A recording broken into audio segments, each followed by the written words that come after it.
আসসালামু আলাইকুম রহমতুল্লাহ। হজ ইসলামের পঞ্চম রোকন, যার নিকট আবশ্যকীয় খরচ বাদে মক্কা শরীফে যাতায়াতের মোটামুটি খরচ পরিমাণ অর্থ থাকে, তার উপর হজ ফরজ। হজ অতি বড় মর্তবার ইবাদত। হাদিসে এর অনেক ফজিলত বর্ণিত হয়েছে। রাসূলুল্লাহ সাল্লাল্লাহু আলাইহি ওয়াসাল্লাম বলেছেন যে হজ গুনাহ এবং অন্যান্য খারাপি হইতে পবিত্র হইবে, তাহার পুরস্কার বেহেশত ব্যতীত অন্য কিছুই নহে। সুবহানাল্লাহ। এক হাদিসে এসেছে যে কেয়ামতের নিকটবর্তী সময়ে আমার উম্মতের ধনী লোকেরা শুধু আনন্দ ভ্রমণের উদ্দেশ্যে হজ করিবে, যেন লন্ডন ও প্যারিসের আনন্দ ভ্রমণ না করিয়া হেজাজের আনন্দ ভ্রমণ করিল। এবং আমার উম্মতের মধ্যবিত্তরা ব্যবসার উদ্দেশ্যে হজ করিবে, অর্থাৎ কিছু ব্যবসায়ী মালামাল এদিকে হইতে লইয়া গেল, আবার ওই দিক হইতে কিছু লইয়া আসিল। আর ওলামাগণ রিয়াকারী ও সুনাম অর্জনের জন্য হজ করিবে, অর্থাৎ অমুক মাওলানা সাহেব 5 বার বা 10 বার হজ করিয়াছেন, আর গরিব লোকেরা ভিক্ষা করার জন্য হজ করিতে যাইবে। ওলামায়ে কেরাম লিখিয়াছেন যে যাহারা মজুরির বিনিময়ে বদলি হজ করে, অর্থাৎ কিছু দুনিয়ার লাভ হইয়া যায়, এই উদ্দেশ্যে বদলি হজ করে, তাহারাও হজের সহিত ব্যবসাকারীদের অন্তর্ভুক্ত। এক হাদিসে আছে, একবার হজরত ওমর রাদিয়াল্লাহু তাআলা আনহু সাফা ও মারওয়ার মাঝখানে ছিলেন। এমন সময় এক জামাত আসিল। তাহারা উট হইতে নামিয়া বাইতুল্লাহর তওয়াফ করিল, সাফা মারওয়ার মাঝে সাই করিল। হযরত ওমর রাদিয়াল্লাহু তাআলা আনহু তাদেরকে জিজ্ঞাসা করিলেন, তোমরা কাহারা? তাহারা আরজ করিল, আমরা ইরাকের লোক। হযরত ওমর রাদিয়াল্লাহু তাআলা আনহু জিজ্ঞাসা করিলেন, কি উদ্দেশ্যে আসিয়াছ? তাহারা বলিল, হজের উদ্দেশ্যে আসিয়াছি। হযরত ওমর রাদিয়াল্লাহু তাআলা আনহু জিজ্ঞাসা করিলেন, আর কোনো উদ্দেশ্য তো নাই? যেমন আপন উত্তরাধিকার, অর্থাৎ কাহারও নিকট আপন উত্তরাধিকারী সূত্রে পাওয়া মালের দাবি, বা কোনো ঋণগ্রস্তের নিকট হইতে আপন ঋণ উসুল করা, বা ব্যবসায়িক কোনো উদ্দেশ্য?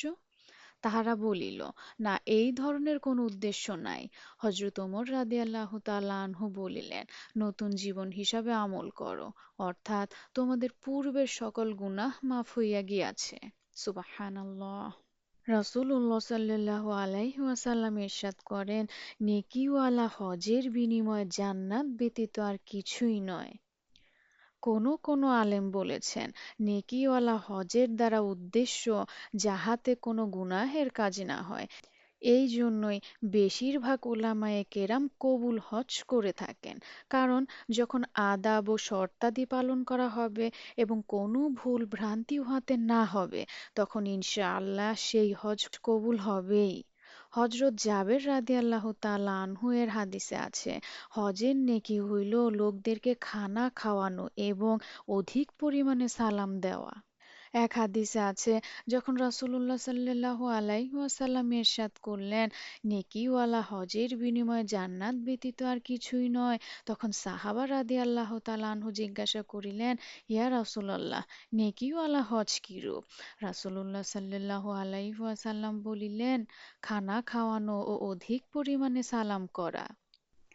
রাসূলুল্লাহ সাল্লাল্লাহু আলাইহি ওয়াসাল্লাম ইরশাদ করেছেন, আরাফার দিন ব্যতীত আর কোনো দিন নাই যেদিন আল্লাহ তাআলা অধিক পরিমাণে বান্দাদিগকে জাহান্নাম হইতে নাজাত দান করেন, অর্থাৎ যেরূপ অধিক পরিমাণে আরাফার দিন নাজাত ও মুক্তি দান করা হয়, এরূপ অধিক পরিমাণে আর কোনো দিন হয় না। আল্লাহ তাআলা দুনিয়ার নিকটবর্তী হন, অতঃপর গর্ব করিয়া বলেন, এই সকল বান্দাগণ কি চায়? এক হাদিসে আছে, যখন আরাফার দিন হয়, তখন আল্লাহ তাআলা সর্বনিম্ন আসমানে অবতরণ করিয়া ফেরেশতাদের সহিত গর্ব করিয়া বলেন, আমার বান্দাগণকে দেখো, আমার নিকট এমন অবস্থায় আসিয়াছে যে তাহাদের মাথার চুল এলোমেলো, শরীরে এবং কাপড় চোপড়ে সফরের কারণে ধুলাবালি লাগিয়া আছে, উচ্চ স্বরে লাব্বাইক আল্লাহুম্মা লাব্বাইক বলিতেছে, দূর দূরান্ত হইতে আগমন করিয়াছে। আমি তোমাদের তোমাদিগকে সাক্ষী রাখিতেছি যে আমি তাহাদের গুনাহ ক্ষমা করিয়া দিয়াছি। ফেরেশতাগণ আরজ করেন, ইয়া আল্লাহ, অমুক তো গুনাহগার হিসাবে পরিচিত, আর অমুক পুরুষ অমুক মহিলা তো বলার অপেক্ষা রাখে না। আল্লাহ তাআলা বলেন, আমি তাহাদের সকলকে মাফ করিয়া দিয়াছি। রাসূলুল্লাহ সাল্লাল্লাহু আলাইহি ওয়াসাল্লাম বলেন, সেই দিন অপেক্ষা আর কোনো দিন এত অধিক পরিমাণে মানুষ জাহান্নাম হইতে মুক্তি লাভ করে না। এক হাদিসে আছে, আল্লাহ তাআলা বলেন, আমার এই সকল বান্দাগণ এলোমেলো চুল লইয়া আমার দরবারে আসিয়াছে, আমার রহমতের আশা করে। অতঃপর বান্দাগণকে সম্বোধন করিয়া বলেন, যদি তোমাদের গুনাহ বালুকণা পরিমাণ হয় এবং আসমানের বৃষ্টির ফোঁটা পরিমাণও হয়, অথবা সমগ্র দুনিয়ার বৃক্ষ পরিমাণও হয়, তবুও মাফ করিয়া দিয়াছি। যাও, তোমরা নিষ্পাপ হইয়া ঘরে ফিরিয়া যাও।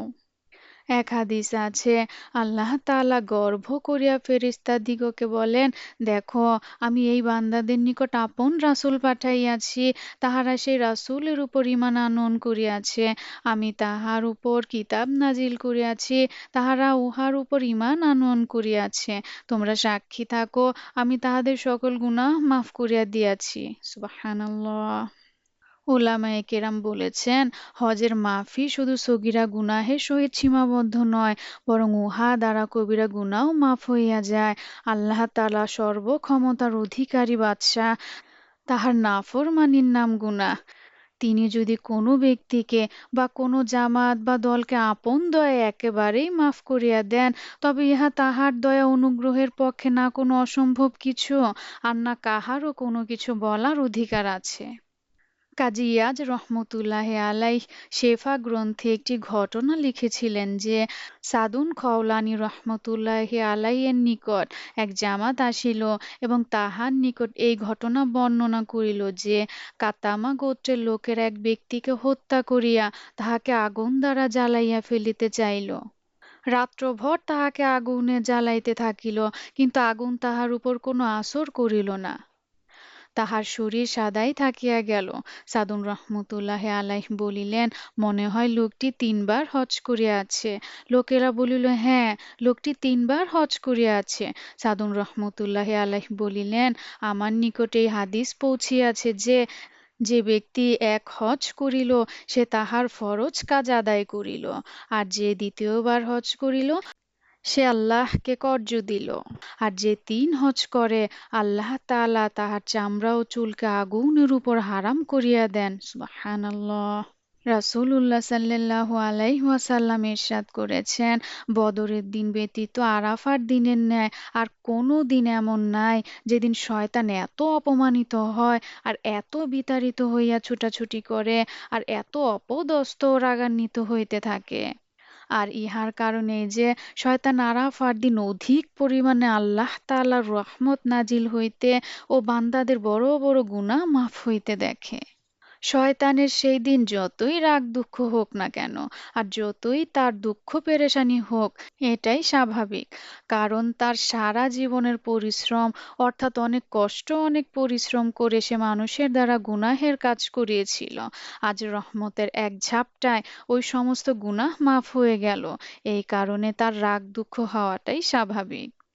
এক হাদিসে এসেছে, শয়তান তাহার দুষ্টু বাহিনীকে এই আদেশ করে যে, হাজীদের পথে বসিয়া তাহাদিগকে পথভ্রষ্ট করো।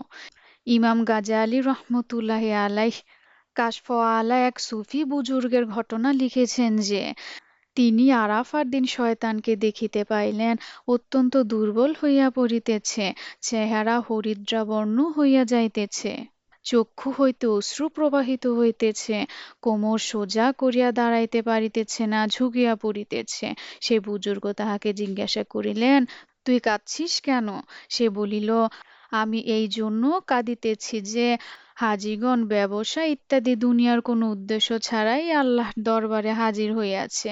আল্লাহ পাক যা তাহাদিগকে নিরাশ রাখিবে না, এই দুঃখে কাঁদিতেছি। বুজুর্গ বলেন, তারপর আমি তাহাকে জিজ্ঞাসা করিলাম, তুই দুর্বল হইয়া গেলি কেন? সে বলিল, ওই সকল ঘোড়ার আওয়াজে যাহা সর্বদা আল্লাহর রাস্তায় হজ, ওমরা, জিহাদ ইত্যাদিতে ফিরিতে থাকে। হায়, যদি এই সকল বাহনগুলি আমার রাস্তায় অর্থাৎ খেলতামাশা, দুষ্কর্মে ও হারাম উপার্জন ইত্যাদিতে ফিরিত, তবে আমার নিকট কতই না ভালো লাগিত। বুজুর্গ বলিলেন, তোর চেহারা কেন এরূপ হরিদ্রাবর্ণ হইয়া গেল? সে বলিল, লোকেরা একে অপরকে নেক কাজে উৎসাহিত করে এবং এই কাজে একে অপরকে সাহায্য করে। যদি তাহাদের পরস্পর এই সাহায্য গুনাহের কাজে হইত, তবে আমার জন্য কতই না আনন্দের কারণ হইত। তিনি জিজ্ঞাসা করিলেন, তোর কোমর কেন ঝুঁকিয়া গেল? সে বলিল, বান্দা সর্বদা বলে, হে আল্লাহ, খতেমা বিল খয়ের, অর্থাৎ ইমানের উপর মৃত্যুদান করিও। যে ব্যক্তি সর্বদা মৃত্যুর চিন্তায় থাকে, সে কখনো কোনো নেক আমলের উপর অহংকার করিতে পারে? আল্লাহ সুবহানাহু ওয়া তাআলা আমাদেরকে বেশি বেশি নেক কাজ করার তৌফিক দান করুন। সৎ কাজের আদেশ এবং অসৎ কাজের নিষেধ করার তৌফিক দান করুন এবং আমাদেরকে আমাদের নেক আমলের উপর অহংকার করা থেকে হেফাজত করুন। আমিন। আসসালামু আলাইকুম ওয়া রাহমাতুল্লাহ।